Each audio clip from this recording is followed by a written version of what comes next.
নবীজি হিজরতের আগে মদিনা থেকে ৭০ জন লোক নবীজির সাথে রাতের বেলা চুপিসারে দেখা করলেন।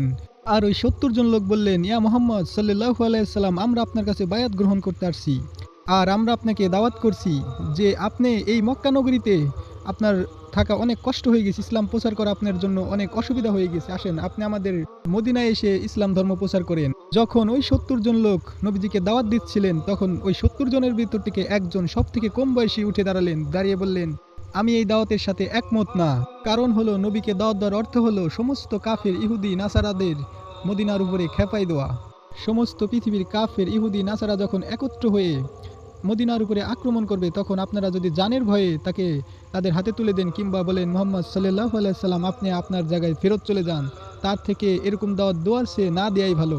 এই কথা শোনার পরে ওই ৭০ জনের মধ্যে সব থেকে বয়স্ক লোক নবীজির হাত মুবারক ধরে বললেন, ইয়া রাসূলুল্লাহ, আমরা আপনাকে আমাদের জীবন দিয়ে আপনাকে রক্ষা করব। এই কথা শোনার পর নবীজির চোখ মুবারক থেকে পানি বেরিয়ে গেলেন।